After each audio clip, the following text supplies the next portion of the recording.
Who's the most unexpected enemy you've ever had? I work for one of the bougiest daycares in California. It was supposed to be modern, and all the staff went out of their way for the kids. We even forced our manager to make a rule that none of us were allowed our phones during work, so that the babies wouldn't grow up to be iPad kids. For the first few months after opening, everything went smoothly. Until one day, when one of the 5-year-olds started slurring their words and stumbling around the room like a drunkard. We figured it was just some weird sugar rush and sent her home. But the next week, it happened with 2 more kids. Then 3. The complaints came flooding in, and honestly, the parents had every right to be furious. One mom's voice cracked when she told me her son had been acting strange for days. But then things got darker. My supervisor insisted on calling CPS on 3 of the families, claiming the parents must be leaving substances within reach at home. I watched a father break down in our parking lot after a social worker showed up at his job.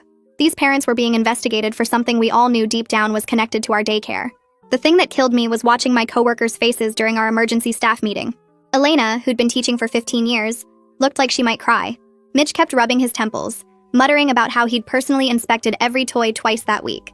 Our manager tried defending us to the parents, insisting our products were clean, that we followed every safety protocol. But I could hear the doubt creeping into her voice. The health department showed up, went through everything, but everything was clean, and the incidents kept happening. Kids went from feeling nauseous to vomiting. When police finally showed up, our manager did something I'll never forget. She convinced them to investigate the parents' homes first, buying us time. Then she cornered me and Jenny in her office. "Figure this out," she hissed, "or I'll make sure you 2 take the fall. I'll blacklist you from every daycare in the state."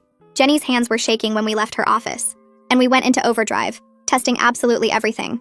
We started wondering if it was the new carpet in the reading nook, maybe off-gassing chemicals. We paid to have it tested. Nothing. Jenny and I became obsessed, staying late every night trying to solve this. Was it the hand soap? We switched brands 3 times. The air vents? We had them professionally cleaned.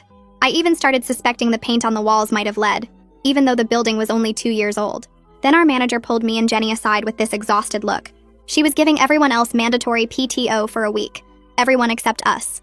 "I need to know," she whispered, and I realized she was testing if someone on staff was behind this. It felt awful being the only 2 she trusted, but I got it. The worst part? With just me and Jenny running the entire daycare, the incidents actually got worse. 3 kids in 2 days. One had to go to the ER because their heart rate spiked. That's when we knew for certain this wasn't an inside job.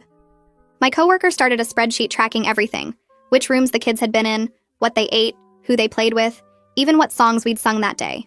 Nothing made sense. The only consistent thing was that it happened in the afternoon, and the symptoms: dizziness, slurred speech, sometimes nausea. Parents were pulling kids out daily now. We went from 60 enrolled to 23 in 3 weeks. Then one night, Jenny and I were going through our tracking sheets for the 100th time, sitting on those tiny plastic chairs at 11 p.m.